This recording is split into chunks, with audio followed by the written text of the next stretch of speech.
Em presença de nossos numerosos problemas, temos a propensão de resolvê-los, cada um por si.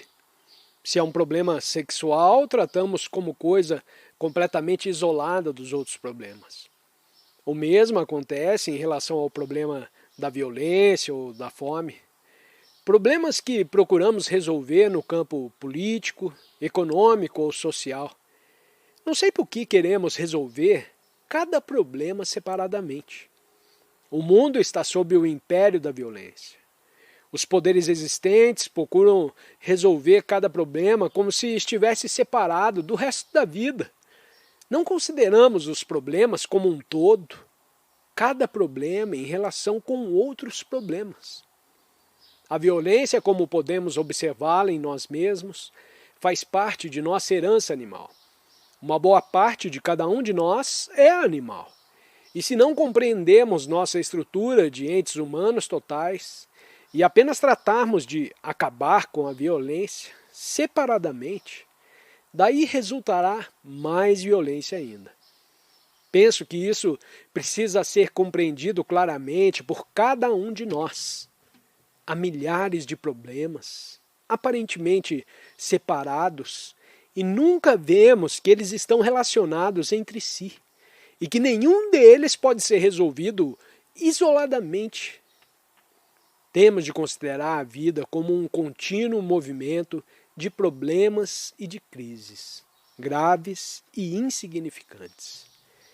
Penetremos com muito cuidado nessa matéria, porque se não for compreendida claramente, quando estivermos considerando as questões do medo, do amor, da morte, da meditação e da realidade, não compreenderemos como essas coisas podem estar relacionadas entre si. Porque a beleza da vida, o êxtase, a imensidade, não estão separados de nossos problemas diários. Se disser, só me interessa a meditação e a verdade, nunca as descobrirá sem a compreensão de que os problemas estão relacionados. O problema da fome, por exemplo, não pode ser resolvido isoladamente, uma vez que está em relação com as divisões nacionais, políticas, econômicas, sociais, religiosas e psicológicas entre os homens. E temos o problema das relações pessoais, o problema do sofrimento, não apenas físico, mas também psicológico. Os problemas atinentes às aflições que não só nos atingem individualmente, mas ao mundo inteiro. Toda angústia e confusão existentes no mundo. Se tentamos achar uma solução para cada problema em particular, o que fazemos é criar mais divisão e mais conflito. Se são entes verdadeiramente sérios e amadurecidos, já deve ter perguntado a você mesmo por que razão a mente tenta resolver cada problema como se ele não estivesse em relação com outros problemas. Por que razão faz a mente humana essa divisão em eu e meu, nós e eles, religião e política e etc. Por que essa constante divisão e tanto esforço para resolver cada problema por si, isoladamente? Para podermos responder a essa pergunta, nos cumpre investigar a função do pensamento, seu significado, sua substância e estrutura. Porque é possível que o próprio pensamento seja o fator da divisão e, portanto, o próprio processo de tentar uma solução por meio do pensamento, do raciocínio, seja causador de separação. Deseja-se uma revolução física a fim de estabelecer uma ordem melhor, esquecendo-se as consequências da revolução física, esquecendo-se a integral natureza psicológica do homem. É preciso, pois, fazer essa pergunta. E de quem é a resposta? Do pensamento ou da compreensão dessa vasta estrutura da vida humana? Queremos averiguar por que existe essa divisão. Dela tratamos há dias em relação ao observador e à coisa observada. Deixemos isso de parte e vamos olhá-la de maneira diferente.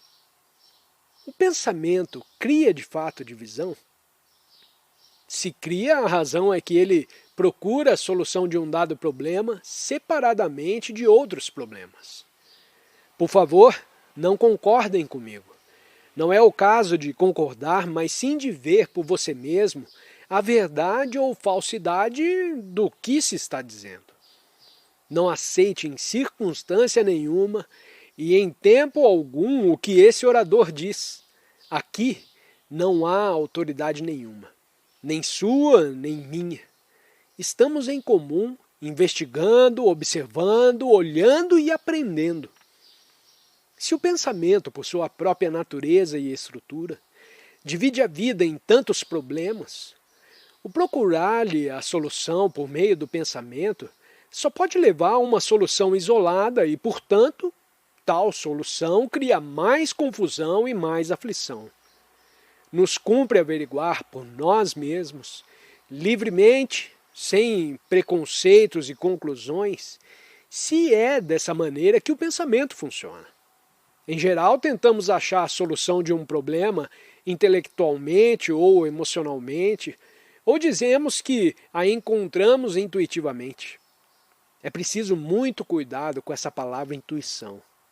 Nela se encerra muita ilusão, porquanto a intuição pode ser ditada por nossas próprias esperanças, temores, amarguras, desejos e etc. Procuramos uma solução de ordem intelectual ou emocional, como se o intelecto fosse coisa separada da emoção, e a emoção coisa separada da reação física. Nossa educação e cultura, bem como todos os nossos conceitos filosóficos, se baseiam nessa perspectiva intelectual da vida. Nossa estrutura social e nossa moralidade fundamentam-se nessa divisão. Ora, se o pensamento divide, de que maneira o faz?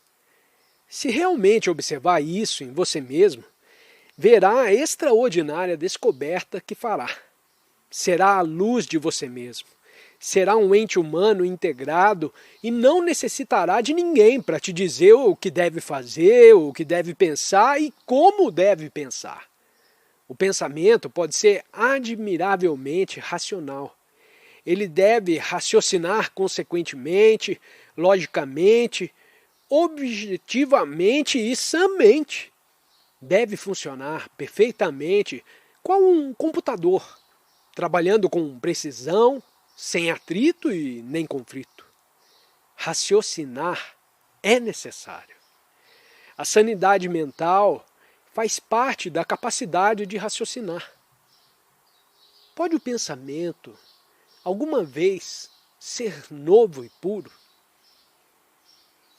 Todo problema humano, não problemas mecânicos e científicos, é sempre novo. E o pensamento procura compreendê-lo, procura alterá-lo, procura traduzi-lo, procura fazer alguma coisa a seu respeito. Se sentíssemos profundamente amor uns pelos outros, não verbalmente, porém realmente, toda essa divisão cessaria.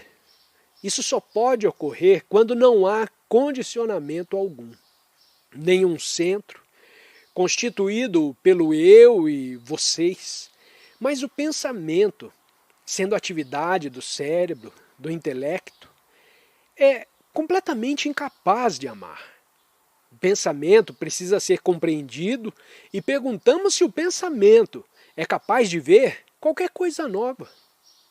Ou o fato é que o novo pensamento é sempre velho, de modo que ao enfrentar um problema na vida, que é sempre novo, ele não pode vê-lo como novo, porquanto tenta traduzi-lo de acordo com o seu próprio condicionamento. O pensamento é necessário e, contudo, vê-se que o pensamento divide. Eu e não eu e etc. Tenta resolver o problema da violência isoladamente, não relacionando com todos os outros problemas da existência. o pensamento é sempre o passado. Se não tivéssemos o cérebro, que como um gravador de fitas acumulou informações e experiências de toda espécie, não teríamos possibilidade de pensar ou de reagir. O pensamento, ao encontrar-se com um novo problema, não pode deixar de traduzi-lo em seus próprios termos, relativo ao passado e, portanto, criar divisão. Deixe de parte tudo mais por hora e observe o seu pensar. Ele é reação do passado. Se não tivesse pensamentos, não haveria passado. Você se acharia num estado de amnésia. O pensamento, inevitavelmente, divide a vida em passado, presente e futuro. E enquanto existir pensamento como passado, a vida será dividida nessas seções de tempo.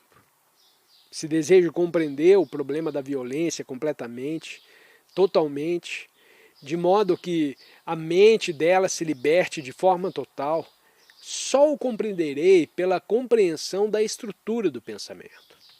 É o pensamento que gera a violência. Minha casa, minha mulher, minha pátria. Contrassensos. Quem é esse eu permanente, oposto a tudo mais? Qual é a sua causa? A educação, a sociedade, o governo, a igreja? Tudo está causando. E eu faço parte desse todo. O pensamento é matéria.